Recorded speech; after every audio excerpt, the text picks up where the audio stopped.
Hello and welcome to the Brave Hearts, Bold Minds podcast, Growing Fine Young Men. I'm Lee Hatcher. Thanks for joining me as we explore a whole host of ideas and opportunities and seek to help the boys of today grow into the fine young men of tomorrow. Each week I'll be interviewing an educator from the Scots College in Sydney to find out what makes boys tick and how to equip parents of school-age boys with practical insights so their sons can be built up and their characters strengthened for wisdom and compassion. So let's ring the bell and meet our guest for this week's podcast. With me today is Hugh Chilton. Hugh is a research fellow at the Scots College, and his title for this podcast is Boys Need Wisdom. Hugh, welcome. Thanks very much, Lee. Great to meet you. You too.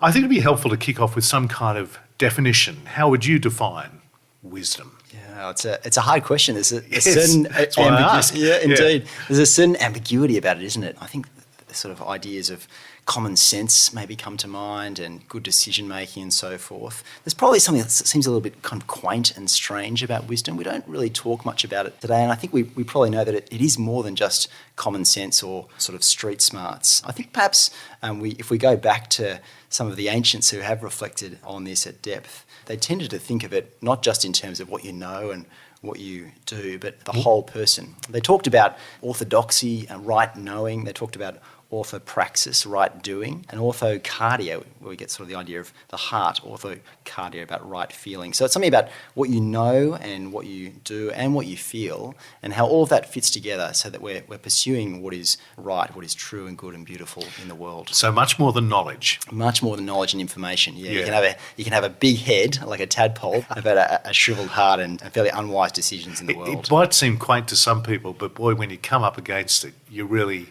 know you're in the presence of sometimes greatness. That's right. When you know a wise person. That's right, yeah. And I think you often find when you're in the presence of someone who's really wise, they're not wise guys. There's a certain very attractive humility to them. And so it's more than just what we know. I think that very much goes with the territory.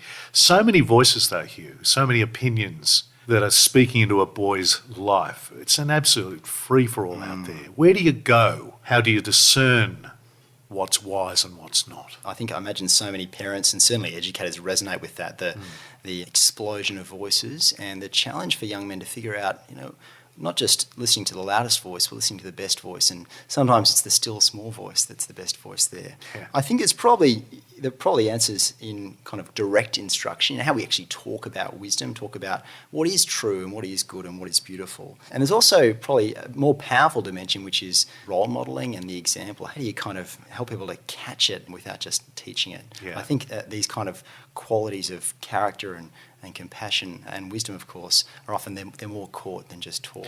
It'll take time to discern wisdom and indeed to model or teach wisdom.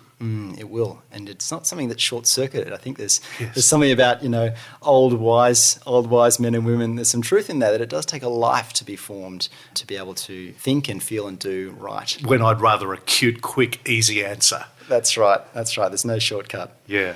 The book of Proverbs, you say, in the Bible can be instructive when it comes to wisdom. Indeed, yeah. And I think there's probably a lot of phrases there in that ancient text that have just seeped into our everyday speech here. And I think if a boy, as we have at the Scots College, picked up that part of the Bible and read it, they might think there's all these different kind of bits of common sense. There's a phrase that keeps coming up through there, and I've really wrestled with what it means. It's the fear of the Lord is the beginning of wisdom. Yes. What does that mean? I mean, how can fear be a good thing? Good question. How can it be connected to wisdom? And I think the answer is there's something rich about that word fear. It connects to kind of reverence and awe. And the Bible says if you fear God, you needn't fear anything else. There's something wonderfully stabilising and freeing, actually, about having your vision captivated by that which is most worthy of captivation. So I think that's where wisdom begins. It begins with what is taking up the biggest place in our vision, in our moral imagination, if you will, and then letting that shape how we think about all the different interactions that we have in the world. So it's the wisdom of seeing we're just part of something much bigger than us. There's a bigger picture being played out there instead of the kind of often urgent in inverted commas, important snapshot that's before me. That's right. Yeah, there's the old, I guess, wise saying that the urgent is always the enemy of the important. Yes, Yeah, it's something about having a big vision and I guess in this sense being captivated by that relationship of love and fear that drives wisdom. Let me throw two ways at you that people could possibly wise up. Number one, by instruction, the role modelling that you spoke of, watching what works in the world to see what's wise. Or, secondly, there's the school of hard knocks. Talk to me about those two options. Yeah.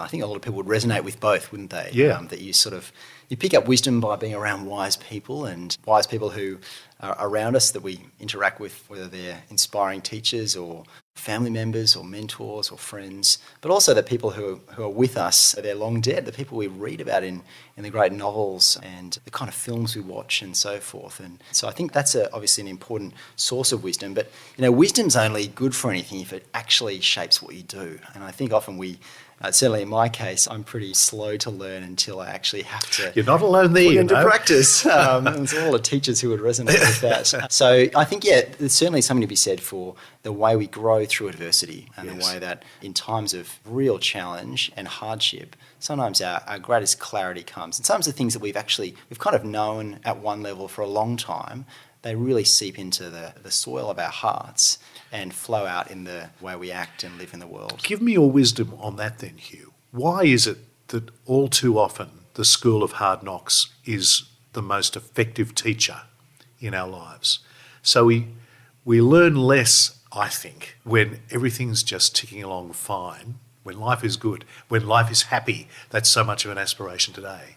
But the real lessons are often found in the setback, when you have to be resilient or learn resilience. That's right, and I think there's a lot of emphasis now on the importance of that. We've had the kind of happiness fad, if you will, and we see that it's good to be happy, but it's I wish, but yeah, exactly. Get real. Life in the real world has all the ups and downs. So I think it's something about being teachable. We often think when everything's going swimmingly that we're the masters of our destiny and we've got it all under control. But once we realise that actually, we haven't got it all together and there are difficult things to work out, that's sometimes when we can really listen and learn, and sometimes a wise person coming alongside us and offering just the right piece of advice or encouragement or challenge, it can really break through our ears and get into our hearts. At the right time. So being wise doesn't necessarily equal being kind of unchallenged or boring. In fact, boys thrive on a challenge. Oh, definitely, yeah. And, I think the coddling of young men does them a great disservice. So if you can create environments in schools and in our community organisations and in our families as well that allow people to have what you might call safe risk. We know that boys, can make unwise decisions, and as boys get older, the consequences can be quite significant. So how do you help boys to stuff things up and make mistakes and encounter hardship and setback, but then have the right kind of support around them so that they can not only bounce back from it, but they can really learn through that? Yeah.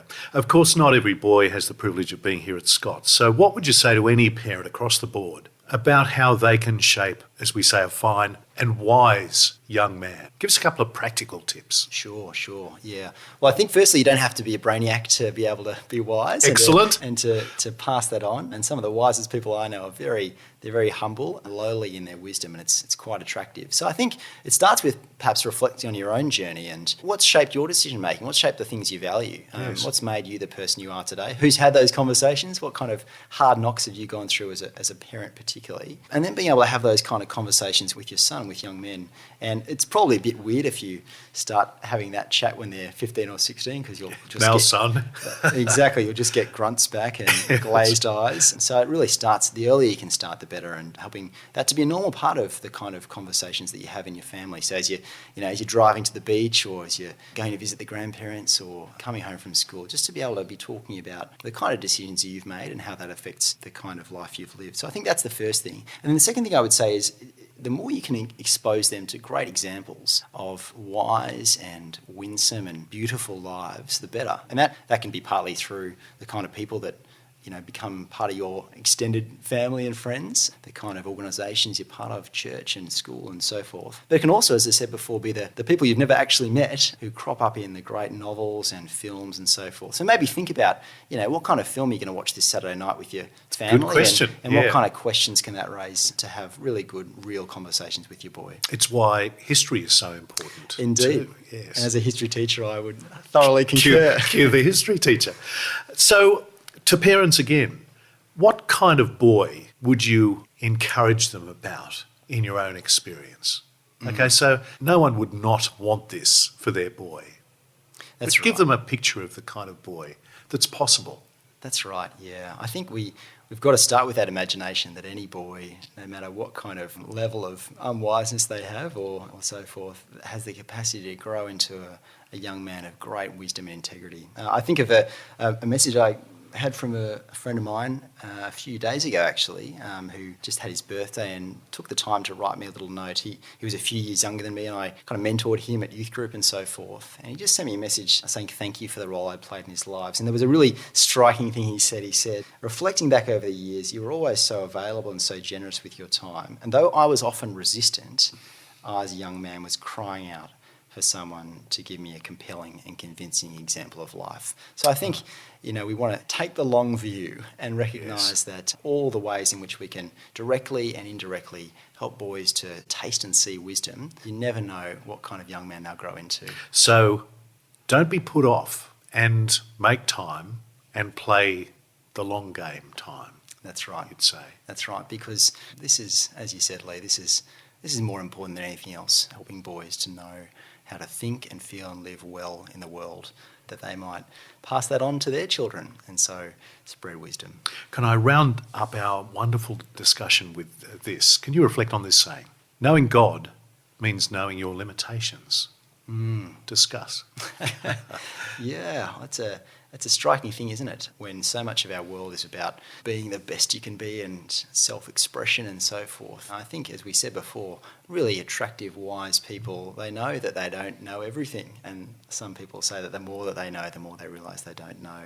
And I think if you have that fear of the Lord, that sense of awe and wonder at the greatness of the God revealed in the Bible, then you know that you're, on one hand, greatly valued and loved and precious and have dignity and worth and the possibility of living a great story with your life. But on the other hand, you realise that you have your part to play. And I think that gives you a great freedom and a great stability and, indeed, wisdom. Hugh Chilton, what a wise man you are. Thank you so much indeed for a great conversation. Thank you, Lee. Thanks for joining us. If you'd like more information about growing your boy into a fine young man, you can subscribe to receive really useful articles and news from the Scots College. It's free and offered to every parent who wants the very best for their boy in their journey to manhood. In your internet search engine, enter the Scots College e-newsletter to subscribe. I'm Lee Hatcher. Hope you'll join me again next week on the Brave Hearts, Bold Minds podcast, Growing Fine Young Men. Now, as Hugh's been talking, he's been looking curiously down at this buzzer here, this bell, this button on the table. Hugh, will you please ring us out? Oh, with pleasure.